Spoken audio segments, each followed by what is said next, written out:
Olá, pessoal.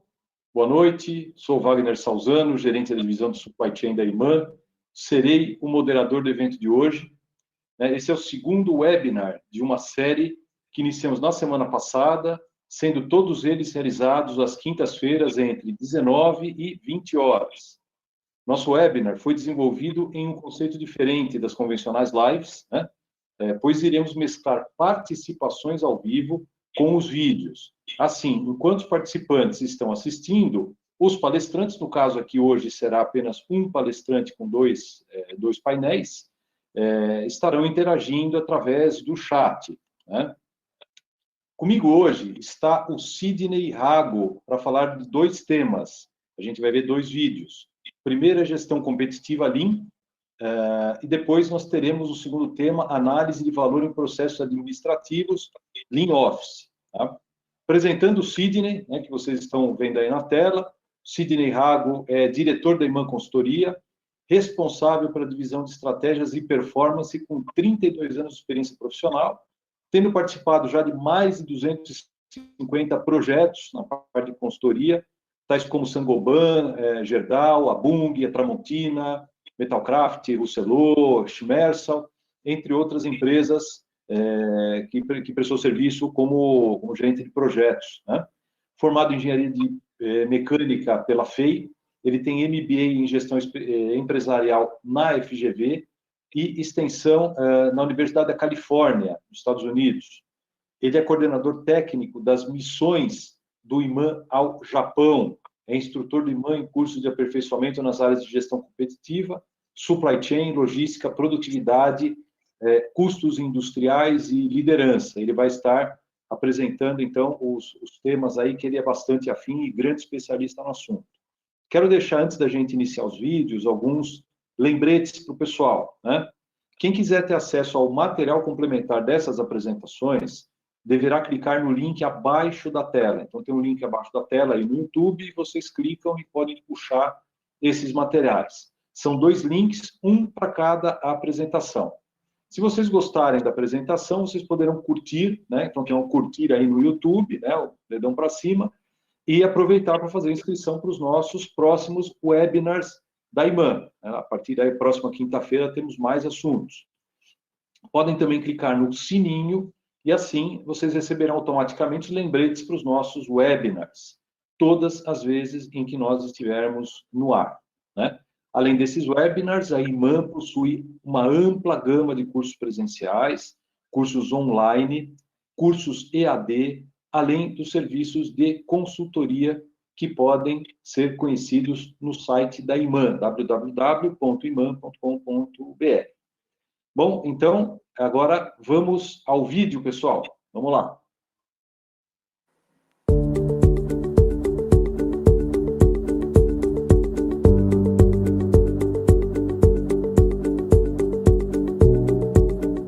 Olá pessoal, meu nome é Sidney Rago, eu sou da IMAN Consultoria. O nosso tema de hoje é gestão competitiva. Eu pretendo mostrar para vocês o que nós temos feito nas organizações nos últimos anos, que é resultado da evolução de um modelo surgido desde a década de 80 lá na IMAN, e espero que vocês gostem. Para iniciarmos, eu vou usar uma frase que eu sempre uso nas nossas implementações nos clientes, que é a seguinte: não existem empresas que não tenham problemas. Todas as empresas do mundo têm problemas em graus menores ou maiores de dificuldade. O que existem são empresas que desenvolvem ou desenvolveram já há algum tempo seus modelos de gestão, e esses modelos eles apoiam a eliminação dos problemas. E existem empresas que ainda trabalham com modelos ultrapassados, nos quais os problemas são jogados por baixo do tapete ou deixados no departamento do vizinho. E as pessoas rezam para que os problemas desapareçam. Essa foto, pessoal, ela é emblemática porque ela data do início dos anos 80 e ela mostra o Reinaldo Moura e o José Maurício Banzato, os nossos dois diretores fundadores, e ao centro o Sr. Taishi Ono da Toyota, em um dos treinamentos ministrados ao time da nossa missão da época. De lá para cá nós continuamos as nossas missões ao Japão, foram 47 missões até o momento, né? E mais de 1.500 projetos executados lá na Iman Consultoria. Isso nos dá uma grande robustez em termos de metodologia, né? E aqui é a última missão, é o pessoal da última missão, né? Uma missão que teve aí mais de 20 participantes, com várias empresas, né? Ocorreu aí em 2018. E nessas missões a gente acaba indo buscar o conhecimento, o know-how, né? E acompanhando a evolução dos modelos japoneses, né? Desde aqueles primeiros modelos do início da década de 80 até hoje, né? Bom, mas o que é competitividade? Competitividade empresarial é quando nós potencializamos fatores competitivos das organizações para que elas consigam aí ser melhores do que os seus concorrentes, do que os seus competidores. Então nós sempre ressaltamos que todas as empresas, né, têm fatores importantes a serem potencializados. Obviamente, né, que também tem aí os fatores que têm que ser eliminados, melhorados, né, mas também tem os seus pontos fortes que têm que ser melhorados, né? E é isso que o modelo de gestão tem que buscar, potencializar os pontos fortes nas organizações, né? Para quê? Né? Para que as empresas consigam atingir o seu principal objetivo, ou a sua meta, que é ganhar mais dinheiro hoje e sempre. Não existe modelo competitivo sem resultado.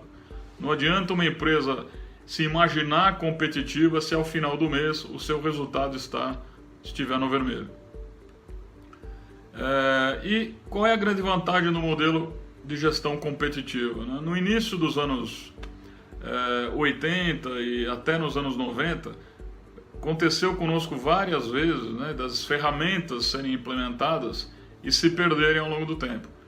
Então, depois de muitos estudos, né, e muitas tentativas, nós conseguimos chegar ao modelo atual, no qual a competitividade deixa de depender de uma ou outra pessoa, de um CEO ou um diretor, porque essas pessoas podem sair da empresa a qualquer momento, e passam a depender de um time, né, que nós chamamos aí time de governança do projeto, que mais para frente, né, vai se denominar o time de governança do próprio negócio.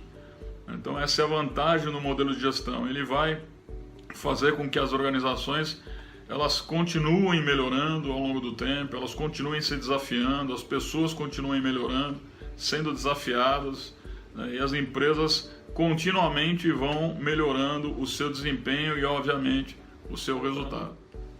O que acontecia lá atrás? Nós tivemos a época da implementação das ferramentas, né? Depois nós vivemos uma época de transição, em que nós começamos a descobrir as causas raízes, né, da falta aí de perenidade dos modelos, né?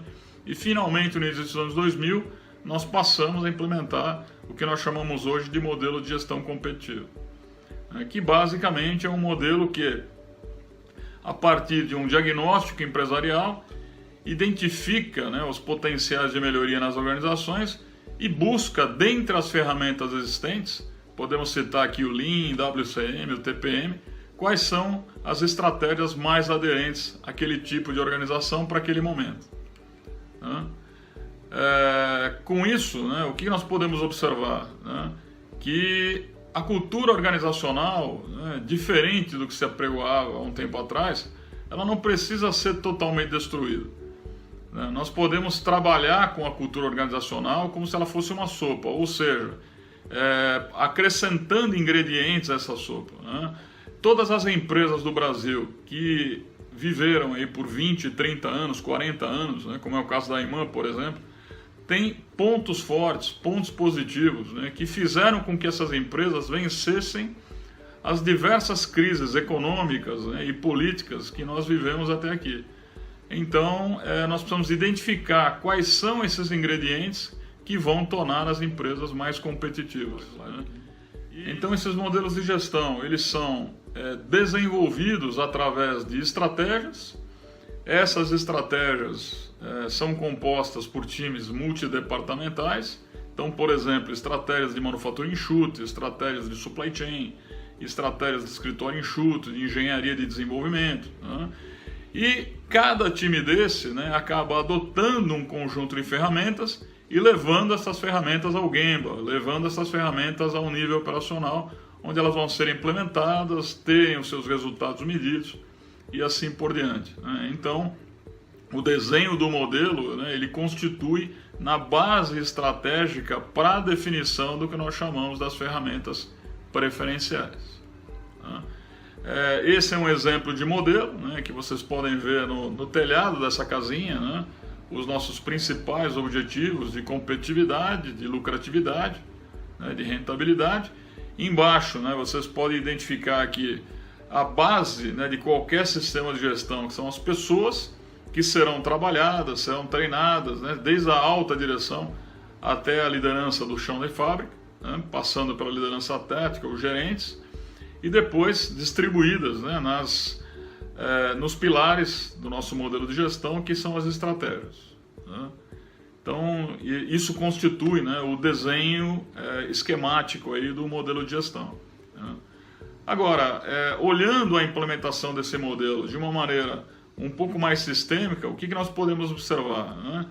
Que é um trabalho, inicialmente, de um desenho estratégico, chamado modelo de gestão, que é depois transmitido para as pessoas, né? Então, nós vamos trabalhar com as pessoas para que essas pessoas, então, melhorem os seus processos, né? E com o passar do tempo, né, essa interação, modelo de gestão, pessoas e processos, acaba sendo aí passada para a rotina das organizações. Então, o modelo de gestão, que fazia parte de um projeto, no final ele é incorporado na rotina das organizações, podendo-se utilizar o Hoshinkanri aí como modelo de desdobramento de objetivos e metas, né? Mas, resumidamente, pessoal, era isso que eu tinha para passar para vocês. Eu espero que vocês tenham aproveitado. E se houver interesse por um aprofundamento nesse tema, procurem os nossos treinamentos, por exemplo, o treinamento de especialização em linha, ok? Muito obrigado, até uma próxima.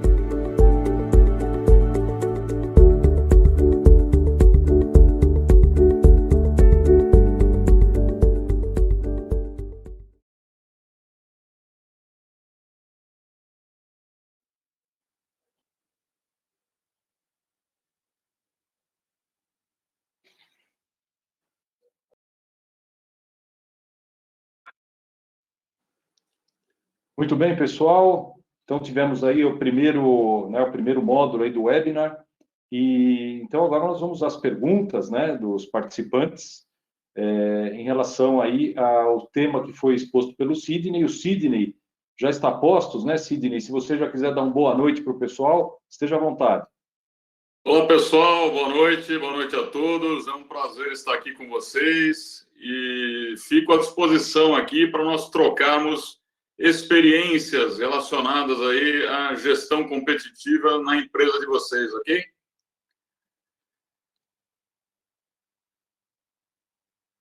Bom, muito bem. Então, nós vamos fazer o seguinte, né? Já para a gente fazer o warm-up aqui do... O aquecimento. Questões, exatamente, né? Eu já vou colocar o Sidney aqui em algumas perguntas, tá? Vou fazer uma primeira para a gente já dar uma esquentada aqui. Pessoal, vamos pensando aí nas perguntas, tá? Gostaria de perguntar para o Sidney se ele pode nos explicar sobre as tendências nas práticas de gestão competitiva para o cenário de novo normal, né? Nós estamos vivendo essa pandemia, então nós temos aí um novo normal, que é o cenário empresarial de transição da saída da pandemia. Então, gostaríamos de saber aí a visão do Sidney em relação a essa questão. Bom, pessoal, na verdade, nós estamos tendo essa experiência aí com os clientes que estão com projetos conosco hoje, né? Cujos projetos aí continuam acontecendo, né? E, obviamente, que essa pandemia, né, ela nos trouxe aí várias implicações, né? Primeiro, questões relacionadas à demanda, à flutuação de demanda, ou mesmo perda de demanda, né? Que vai justamente fazer com que a gente tenha que manter um olho muito mais apurado aí, né? Na previsão de vendas, na demanda, no SOP. Eu estava hoje aí com o pessoal da Maluvas justamente nesse exercício, né? Por outro lado, nós vamos ter que rever todas as nossas práticas, né, operacionais, né? Por exemplo, a questão do distanciamento, né? Nós que passamos muitos anos tentando comprimir os layouts, né? Para ganharmos espaço, né? E reduzirmos as perdas, né? Hoje já estamos no caminho inverso aí para tentarmos adequar os layouts, principalmente das células de manufatura e das linhas de montagem, aos novos protocolos, né? Então, isso vai exigir muito esforço, né, da gestão. Obviamente, essas demandas elas têm que estar abaixo aí, né, do guarda-chuva da gestão. Mas um ponto importante que eu quero ressaltar nós não podemos jogar fora tudo que nós construímos. É isso que eu tenho tentado aí avisar os nossos clientes, trabalhar com os nossos clientes, né? São nesses momentos de crise que nós precisamos manter a nossa gestão cada vez mais afiada. Ok? Legal, Sidney. Bom, temos duas perguntas do Antônio Souza, lá de Portugal, né? Muito obrigado, Antônio, mais uma vez aí pela participação, né, da nossa terra maravilhosa aí, pátria irmã do Brasil, Portugal. Ele tem duas questões que ele colocou, né? Quanto tempo leva para implementar um sistema desses, quantas pessoas envolve, e depois da implementação, como se garante a sustentabilidade? Uma pergunta muito legal, viu, Antônio? Primeiro, eu agradeço aí pela sua participação aí de longe, né? Espero nós estarmos aqui agregando valor, né? Já que nós estamos falando em Lean, modelos de gestão competitivos, né? Veja, a duração de um projeto, né, ela vai variar em função da maturidade de cada cliente. Mas, te dando aqui um mínimo e máximo, né, vamos falar aqui de 2 anos a 8 anos. Foi o que a gente já levou dentro das empresas, né, para que esse projeto acabe aí sendo adotado como uma prática, né? O projeto, no final das contas, ele acaba englobando as rotinas, né? Quando a gente nem percebe, de repente, nós estamos já praticando a nossa gestão competitiva, né? Sem a necessidade do projeto, né? A outra questão da sustentabilidade, né? Isso é muito importante, né? Porque o objetivo do modelo de gestão é justamente garantir essa continuidade, né? Como você viu no vídeo, né, no passado, né, nós implementávamos ferramentas nas organizações. E realmente essas ferramentas dependiam muito das pessoas, né? Dependiam muito de quem estava à frente da empresa, né? E às vezes, quando essas pessoas, esses puxadores, saíam da empresa, as ferramentas elas iam embora com eles, né? Elas se perdiam. Então, o próprio modelo de gestão tem várias ferramentas aí de perpetuação, né? Muitos clientes nossos hoje encontram-se aí em implementação das famosas auditorias, né? Mas não auditorias como as do passado, né? Aquela auditoria só para apontar o dedo, né? Cada ciclo de auditoria tem que ser encarado aí como oportunidades para melhorar, né? Nós temos que encontrar oportunidades para melhorar a cada ciclo de melhoria. Então, a missão da auditoria, ela mudou ao longo do tempo.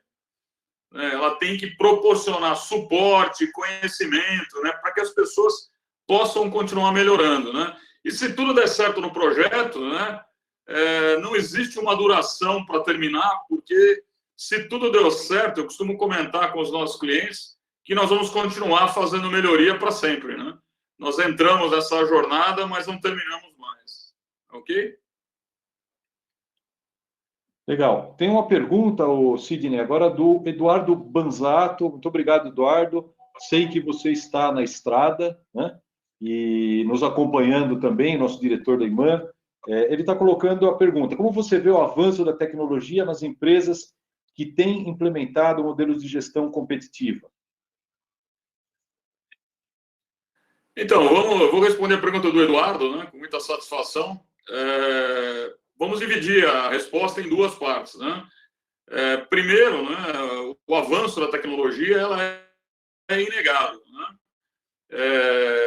Isso também vai variar de empresa para empresa, né, a condição que essa empresa tem para investir ou não, né? Mas, principalmente, né, nós temos adotado a tecnologia dentro das estratégias do modelo de gestão. Justamente nós temos que implementar tecnologia onde nós temos oportunidades de melhorar, onde nós temos oportunidades de aumentar o nosso faturamento, onde nós temos oportunidade de reduzir os nossos custos, né? Aumentar a nossa produtividade. Então, a tecnologia ela acaba sendo uma estratégia a mais sob esse guarda-chuva que é o modelo de gestão. Então, existe uma tendência muito grande nas empresas, né, para que realmente elas aportem tecnologia nos seus processos, mas a nossa recomendação é que justamente, né, a tecnologia seja aplicada onde ela gere resultados, onde ela gere competitividade, né? Não implementar a tecnologia porque o vizinho está implementando. Tá certo? Excelente. Bom, vou fazer mais uma perguntinha, Sidney, aí a gente daqui a pouco já vai para o segundo módulo aí do webinar, né? Gostaria de questionar sobre a sua visão, quais as vantagens que as empresas que praticam os modelos de gestão competitiva tiveram em relação às que não praticam na situação que a gente está vivendo agora? Então, o que nós temos observado, né, quando a gente implementa o modelo de gestão competitiva, a reação das empresas é outra, né? Quando nós tivemos a primeira crise, a crise anterior a essa, né, que foi uma crise basicamente econômica, né, também teve um pouco de política, mas muitas empresas descuidaram da sua gestão. E quando elas abriram o olho, né, elas já estavam aí endividadas, já estavam aí com problemas financeiros, né? E agora, dessa segunda vez, né, o que nós podemos perceber com os nossos clientes, né, que eles reagiram muito mais rápido à crise. Tomaram suas decisões muito mais rápido. Por quê? Porque o modelo é estruturado justamente para que se faça gestão naquilo que é importante. E justamente a crise, né, os efeitos da crise são muito importantes para as empresas. Então, se as empresas estiverem com esses efeitos da crise no radar, com certeza elas tomarão suas decisões mais rapidamente, né, e evitarão aí que essa crise piore muito aí com o passar do tempo. Quanto antes as empresas reagiram à crise, melhor elas vão estar no futuro.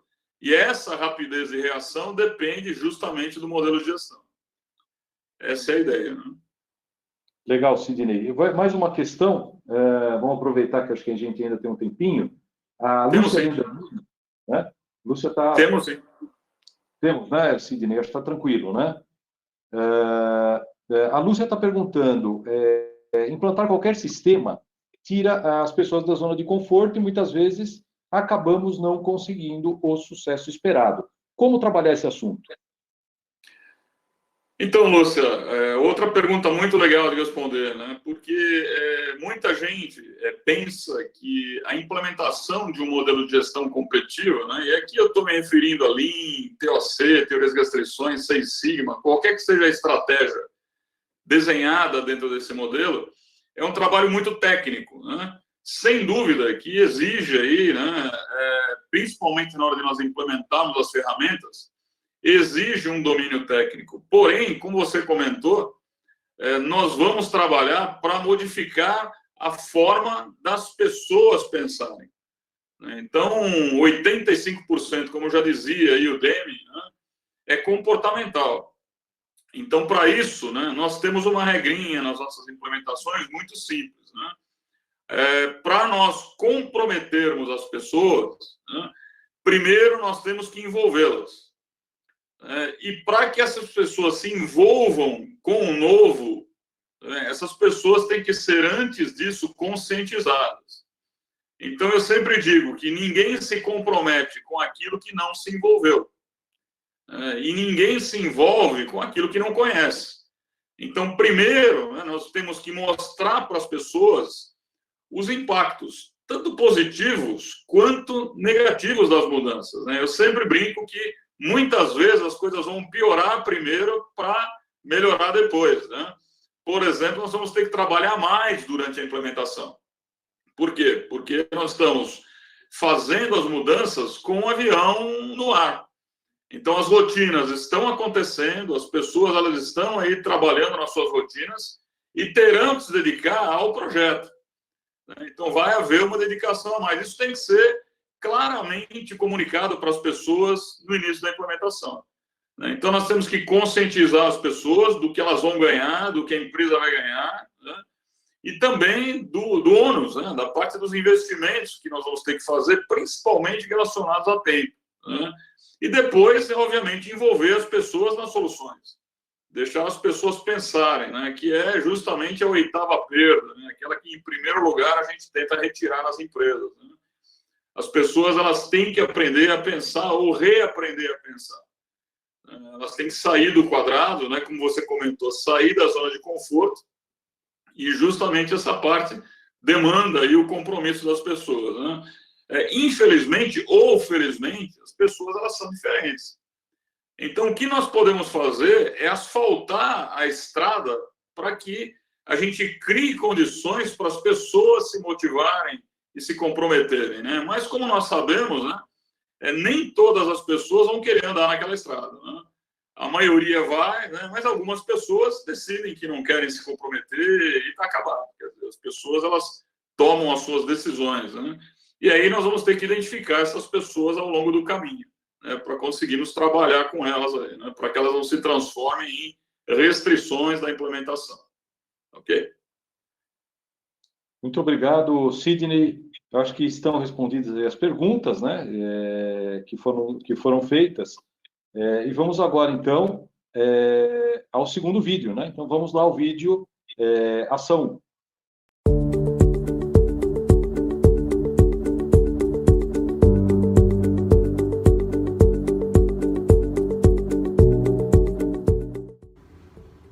Olá, pessoal. Meu nome é Sidney Rago, da Iman Consultoria. Mais uma vez com vocês, abordando o tema análise de valor em processos administrativos, que é um capítulo, né, do famoso Lean Office, né, onde nós procuramos aí aplicar a filosofia Lean aos processos administrativos.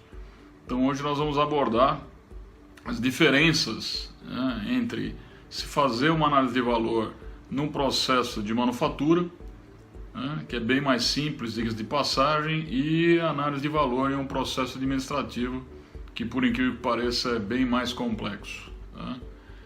Então, para isso, né, nós vamos relembrar um pouquinho da filosofia Lean. O que diz a filosofia Lean? Que nós temos que buscar identificar e eliminar todas as perdas em todos os processos de negócio, ou seja, tudo aquilo que não agrega valor, para que a gente consiga trabalhar, né, com menos esforço das pessoas, utilizando o máximo dos equipamentos, o máximo dos materiais, o máximo do nosso tempo, ou seja, procurar maximizar os recursos, né, utilizados nos processos e entregando para os clientes, né, aquilo que eles realmente desejam, que é o valor agregado. Então, esse conceito de análise de valor, ele nasce, né, do pensamento ou da filosofia Lean, que é o modo de pensar, né, dos modelos de gestão competitivos. Ok? Bom, o que é valor agregado? Na indústria, é um componente muito fácil de identificar, né? É quando nós adicionamos aos produtos o valor. Então, vocês imaginem que um produto, ele consome uma determinada matéria-prima, que tem um custo de mercado, né? Ele consome mão de obra, consome energia elétrica, né? E ao final da produção, esse produto acabado tem um custo, né, que leva em consideração todos esses recursos consumidos. Imagine que o produto custou aí R$30 por unidade ao final do processo. Ele entra no estoque com esse valor. Só que o mercado, né, paga por esse produto que está no estoque a quantia de R$50. Então o mercado valoriza o produto além do custo. E esse conceito é o conceito de valor agregado, é o valor adicionado. Por que o mercado paga mais? Porque ele identifica nesse produto determinadas características, né, que os clientes percebem, em primeiro lugar, né, os clientes, eles apreciam e estão dispostos, né, em se tratando dos clientes externos, até a pagar para obter, né? E o que são as perdas nos processos, né? Se a gente selecionar dos processos aquelas atividades que agregam valor, tudo que sobra do processo vai agregar apenas custo. Então, se eu tenho uma atividade no meu processo, vamos pegar um exemplo da atividade industrial, uma atividade de movimentação de materiais, essa atividade ela só agrega custo. Por quê? Porque o material, ao final dessa atividade, ao final da movimentação, ele permanece o mesmo. Então, perda é tudo aquilo que não agrega valor nem ao produto nem ao serviço. Ou seja, são atividades que só adicionam custo. Agora, quais são as principais diferenças se analisar perdas num processo administrativo e num processo industrial? Por exemplo, o Taiichi Ohno, ele fazia um círculo do Ohno. Ele pintava um círculo de giz e deixava as pessoas observando os processos na fábrica da Toyota, né? Hoje em dia, se nós deixarmos uma pessoa uma semana parada de pé na frente do escritório, ela não vai conseguir identificar muita coisa. Por quê? Porque os processos não são visíveis. Os processos estão dentro dos computadores e na cabeça das pessoas. Então ele vai ver todo mundo trabalhando, cada um no seu computador, né, executando as suas atividades meio que ali escondidas. Então, para isso, nós precisamos, num primeiro momento, remover essas atividades, essa caixa preta. Tá certo? Então, para isso, né, nós temos uma primeira ferramenta, que é a ficha técnica do processo, né, que em grandes linhas ela descreve o que o processo executa, mas principalmente a missão do processo. Qual é a missão do processo de contas a pagar? Para que ele serve? O que ele faz, todo mundo sabe. Então, o pessoal recebe aí as notas fiscais, registra faturas no sistema, agenda pagamentos, executa os pagamentos, baixa os pagamentos do sistema e assim por diante. Agora, para que serve? Qual é a missão do processo? Essa é uma pergunta que nós temos que fazer para todos os processos administrativos. E aí vem a importância da ficha técnica. Nesse caso, o time do processo definiu como sendo a missão do contas a pagar manter a credibilidade junto aos fornecedores, quer dizer, pagando em dia, de acordo aí com o que foi combinado, acordado, e evitando assim multas e juros. Então essa é a missão do processo, né? Nós também identificamos na ficha técnica os fornecedores, o que eles entregam para o processo, os outputs, né, os produtos do processo e quem são os clientes do processo. Tá? Muito bem. Então, uma vez identificada a missão do processo, os fornecedores e clientes do processo, nós podemos avançar para o mapeamento. Então, o que é um mapeamento? É uma representação gráfica do processo. Sem um mapeamento do processo administrativo, não existe a possibilidade de nós fazermos uma análise de valor. Então, para isso, nós utilizamos símbolos básicos, como início, fim, atividade, símbolos de decisão e conectores. A nossa recomendação é que essas atividades sejam descritas em post-its. Em cada post-it, vocês vão colocar o símbolo do processo. E no caso de uma atividade, vocês vão escrever uma atividade por post-it, usando aí o verbo no infinitivo, por exemplo, analisar, digitar, imprimir, enviar e-mail, entre outras, né? Então nós vamos estar descrevendo todas as atividades do processo até vocês chegarem nesse nível. Esse é um exemplo de um processo de licenciamento fiscal que foi mapeado em um dos nossos clientes. Depois disso feito, né, aí vem uma análise minuciosa, que é a tal da análise de valor. Então, o primeiro ponto, né, é que as atividades que agregam valor são aquelas que os clientes, sejam eles internos ou externos, valorizam. Depois disso, nós vamos identificar também que as atividades que agregam valor são aquelas que nos ajudam a cumprir a missão do processo. Quais são as atividades que colaboram com a missão do processo? E quais são as atividades que estão ali basicamente para que o processo funcione? Como é difícil, né, a gente identificar as atividades que agregam valor ou perda nos processos administrativos, vem aqui 3 perguntinhas básicas que vão nos ajudar. A primeira dela, a atividade colabora com a missão ou não? Segundo, né, houve alteração da informação ou só trocamos de mídia, por exemplo, era uma informação digitalizada que nós imprimimos, né? Ou enviamos para alguém, por exemplo, anexamos um relatório no e-mail para enviar para uma outra pessoa, né?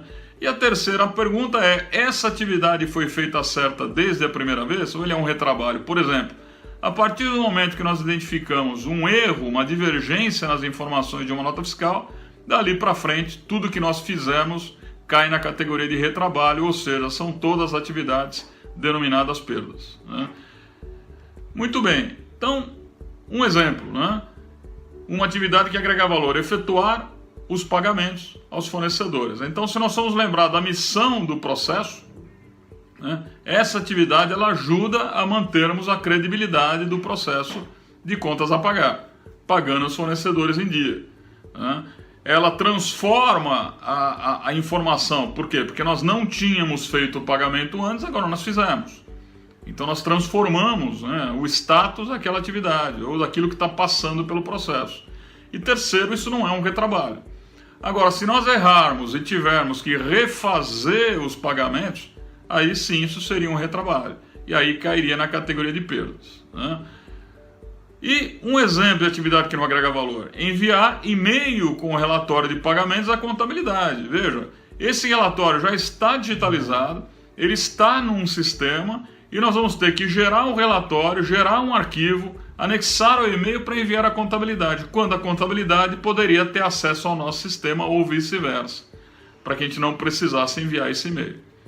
Tá certo? Então são exemplos, né, de atividades que não agregam valor, que vão ser, né, acreditem, a grande maioria das atividades no processo administrativo, né? E por último, né, é mãos à obra. O que nós fazemos a partir do mapeamento, né? Nós vamos nos aprofundar nas causas das atividades que não agregam valor. Por que eu tenho que anexar esse relatório no e-mail e enviar para a contabilidade? Nós vamos fazer isso para todas as atividades. E aí nós vamos traçar um plano de ação para eliminarmos essas perdas em todos os nossos processos administrativos. Ok, pessoal? Então, espero que tenha agregado valor para vocês, né? Espero que vocês tenham gostado.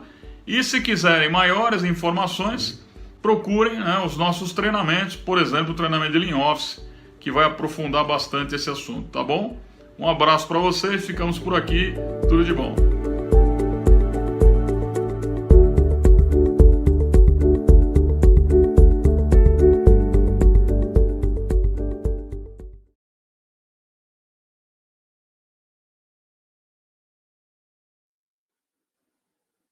Muito bem, pessoal. O Sidney acabou de apresentar o segundo módulo, né, do nosso webinar.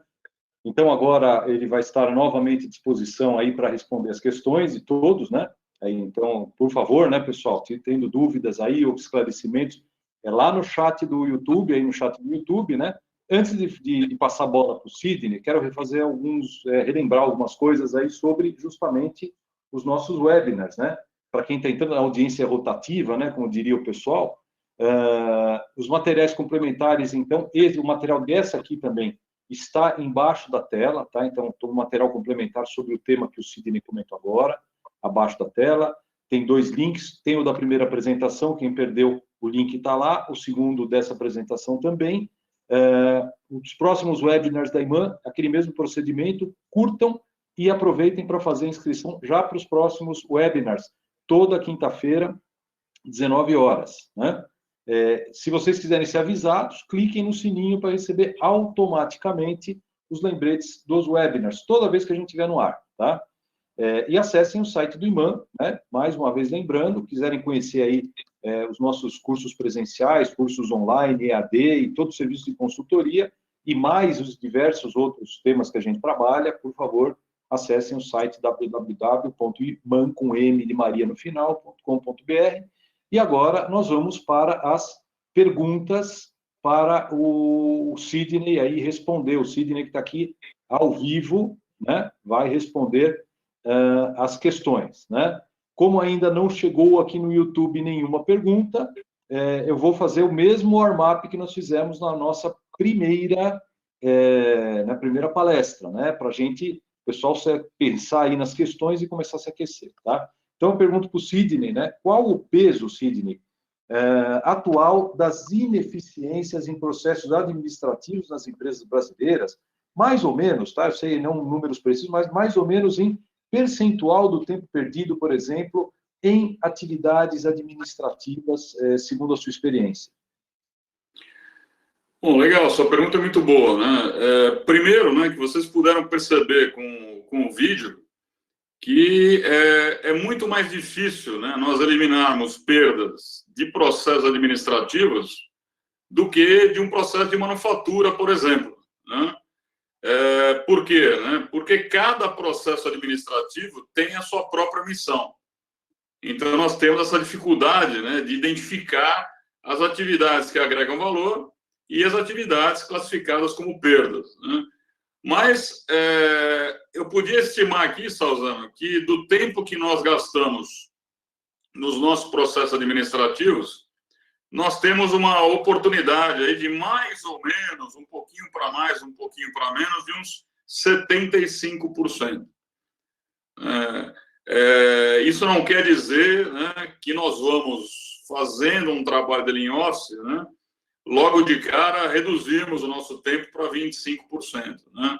Mas existe um potencial muito grande quando você executa uma análise de valor bem feita, bem detalhada. Né?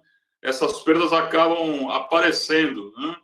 E facilitam aí, então, a vida para que a gente se foque nas soluções que vão eliminar essas perdas do processo, ok? Legal, Sidney. Nós temos já algumas perguntas agora, então o pessoal já deu aqui, né? Então, mais uma pergunta vindo do outro lado do Oceano Atlântico, lá de Portugal, do Antônio Souza, que está nos prestigiando, e ele pergunta como é o envolvimento das pessoas nesse trabalho, já que mexer em computador, mexer em equipamentos de TI é sempre complicado e ninguém gosta, né? Então, meu amigo, a principal dificuldade é essa, né? Eu lembro que o Taishi Ono, ele dizia, faça um círculo de giz no Gemba, fique observando o processo, né? Se nós ficarmos observando o processo administrativo, a gente não vai aprender muita coisa. Então, o envolvimento dos especialistas é de suma importância para que eles nos contem como o processo funciona. Esqueçam os fluxogramas que vocês têm aí para procedimentos, esqueçam tudo isso. A gente tem que trazer esses especialistas para que eles nos contem como o processo funciona, porque a rotina administrativa é muito dinâmica. As pessoas vão mudando essa rotina, como eles estão meio escondidos ali, ninguém olha muito, né? Então, as pessoas vão mudando bastante. Então, é de suma importância nós envolvermos as pessoas para que eles nos contem, principalmente as oportunidades aí, ok? Legal. Outra pergunta. Agora, o Júlio Cota, da Imepel, ele também está dando boa noite para você, Sidney, né? Obviamente você está vendo aqui também. Encontrar atividades que não geram valor nos processos administrativos é muito mais difícil do que no industrial, né? Para ele, pelo menos, parece, né? Ele tem essa opinião. Como é que você vê essa situação? Realmente, né? Como eu explanei, os processos são muito diferentes uns dos outros e, principalmente, eles têm missões diferentes, né? Então, é um trabalho que não dá para copiar e colar, né? Como a gente faz muitas vezes no industrial. Você faz um trabalho de linha na indústria metalúrgica, você mais ou menos sabe o caminho das pedras, né? No administrativo, isso fica mais difícil pela dificuldade de nós enxergarmos os processos. Legal. O Júlio, ele colocou mais algumas coisas, né, o Sidney?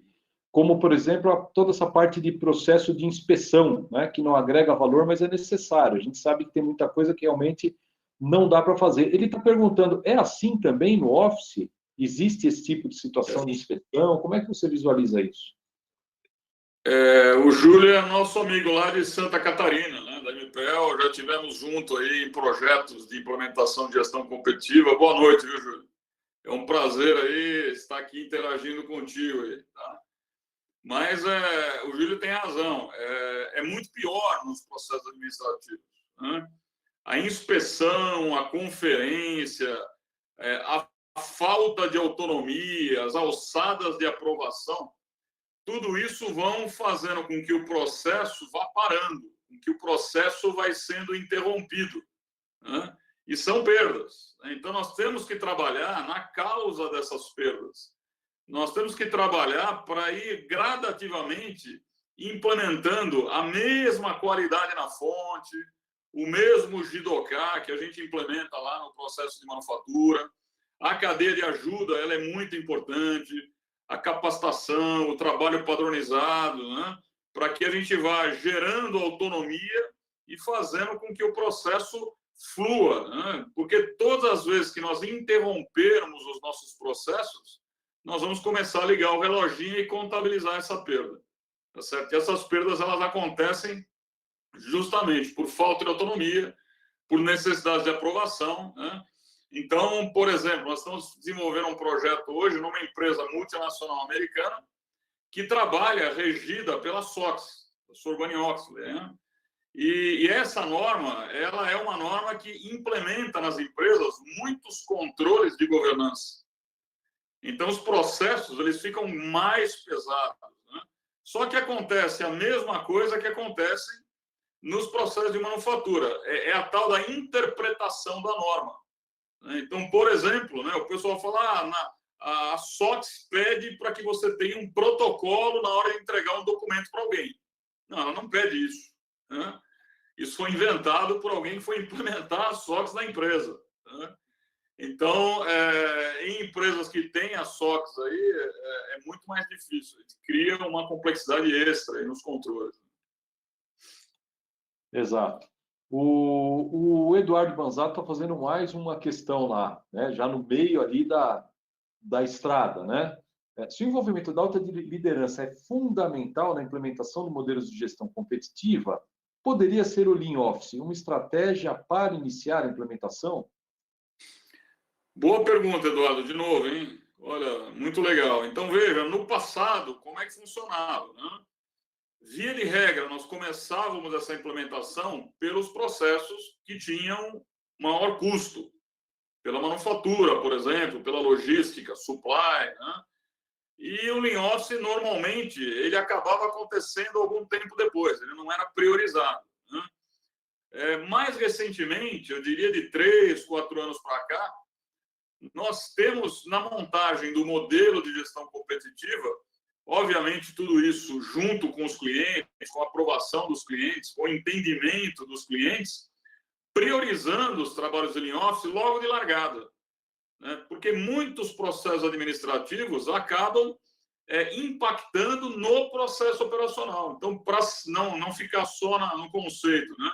Um processo de desenvolvimento de produto, por exemplo, ele trafega uma quantidade enorme de informações. Então, ele é um processo administrativo, né?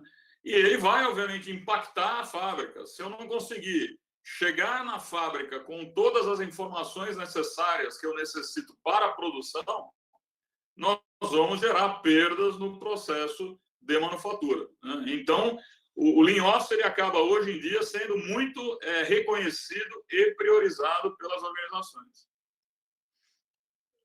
Legal. Bom, eu também gostaria de fazer uma outra pergunta, Sidney, enquanto a gente tem aí a nossa troca de informações e o pessoal elaborando algumas outras questões, né? Por que as empresas consideram que deve-se investir em melhoria de produtividade apenas em processos operacionais, esquecendo-se dos processos administrativos, onde, inclusive, até pela minha experiência aí, ao longo dos anos aí de carreira, os custos de mão de obra, normalmente, nos aspectos no office, né, nas atividades administrativas, eles até são mais elevados. Então, eles têm um impacto muito grande quando você fala de produtividade. Como é que você enxerga isso, Sidney? Então, já fizemos várias indagações das empresas, vários estudos, né? De fato, né, a preferência das empresas, que não são, obviamente, puramente administrativas, né? Então, empresas que têm fábrica, empresas que têm logística, né? Elas acabam priorizando as suas operações, né? Talvez por conta dessas operações estarem diretamente ligadas aos seus clientes externos. Esse é um ponto que nós temos que considerar, né? Os processos administrativos, via de regra, eles são processos de suporte interno. Obviamente, vou excetuar, né? Por exemplo, os processos de pós-venda, né? Os processos de customer service, que você conhece muito bem aí, né? Então, esses são alguns processos administrativos que têm contato com o cliente externo. A maioria não tem, né? Então, esse é um ponto, né? O outro lado da história é que essas metodologias, essas estratégias, né? Lean, TOC, Six Sigma, elas nasceram na fábrica, nasceram na indústria. E muitas vezes falta o conhecimento das empresas para que elas possam implementar essa filosofia dentro dos escritórios. Eu já vi muita gente querendo copiar e colar o que ele faz na fábrica fazer no escritório, né? E, obviamente, isso não vai funcionar, né? Porque são processos com missões totalmente diferentes, né? Legal. O Sidney, o Antônio Luiz agora está fazendo, não é o Antônio de Portugal, Antônio Luiz, é o Antônio Souza e o Antônio Luiz. O Antônio Luiz, ele coloca que iniciamos a implementação do projeto Lean na empresa de trabalho, com o envolvimento de todo o time. Já conseguimos fazer entregas mais ágeis com qualidade. Ele está fazendo, na verdade, um comentário, né, sobre o que ele está conseguindo fazer lá. Mas se você puder aí dar uma sequência aí sobre esse comentário, é interessante, né? Primeiro eu vou agradecer a participação do Antônio Luiz, porque eu tive com ele hoje. O Antônio Luiz é lá da Marluvas, né? Boa, Antônio. Nosso cliente lá de Dores de Campos, lá de Minas, né? O maior fabricante aí de calçados, né? De EPIs, né? Da América Latina, né? E o Antônio Luiz, ele lidera um time lá de Lean Office. Então eu tenho que agradecê-lo aí pela participação, né? Boa, Antônio. E realmente, né, quando a gente remove as ineficiências, quando a gente remove as perdas, o esforço dos processos, eles ficam mais ágeis, né? E no processo administrativo é interessante porque muitas das perdas estão relacionadas aos inputs. Então, vamos dar um exemplo aqui de um processo de fechamento contábil, que tem um prazo para acontecer, né, para que a gente possa avaliar os demonstrativos, tomarmos as decisões rapidamente em função dos resultados, né? Por que os processos de fechamento contábil demoram? Pela má qualidade das informações que eles recebem. Então, existem muitos retrabalhos nesse tipo de processo, né, que são feitos durante o fechamento, né? Então, quando nós começamos esse trabalho, a gente implementa esses indicadores de divergências e começamos a buscar as causas dessas divergências, né? Então, por exemplo, uma ordem de produção que não foi encerrada, uma nota fiscal que não teve a entrada correta ou nem foi dada entrada, né? São os inputs do processo. Essa é uma outra barreira, né? Porque nós começamos a trabalhar num determinado processo e quando nós identificamos os problemas, nós percebemos que as causas dos problemas estão em outros processos.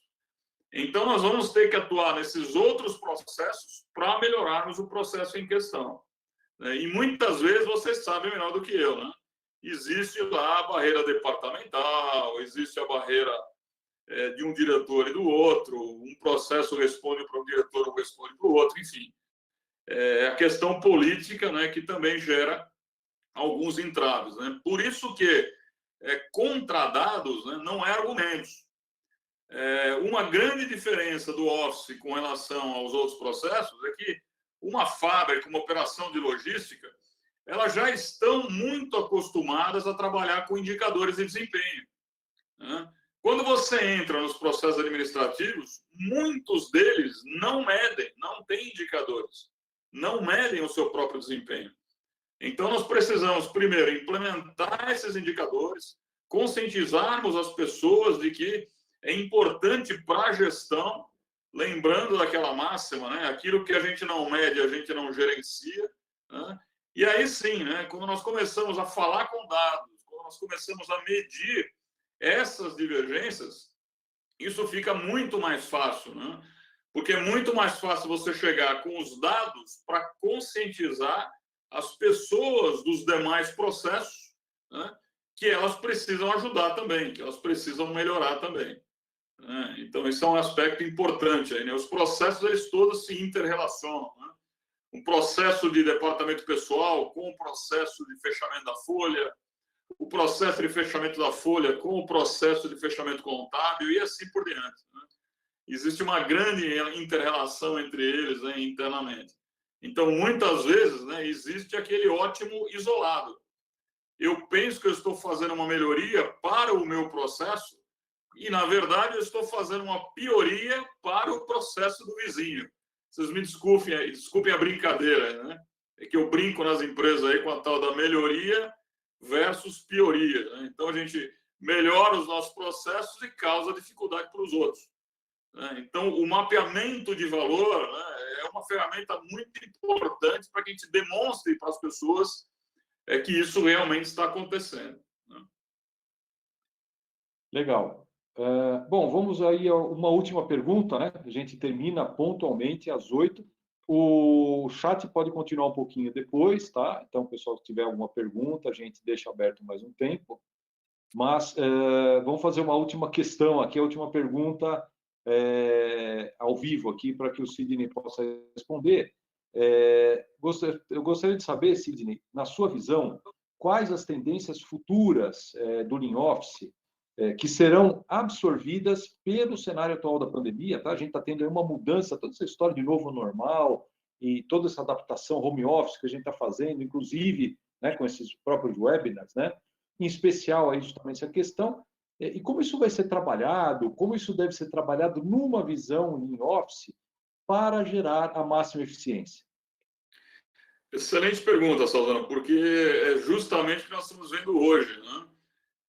Nós tivemos que aprender rapidamente, né, a nos conectar, por exemplo, com as pessoas de casa, né, o famoso home office, né?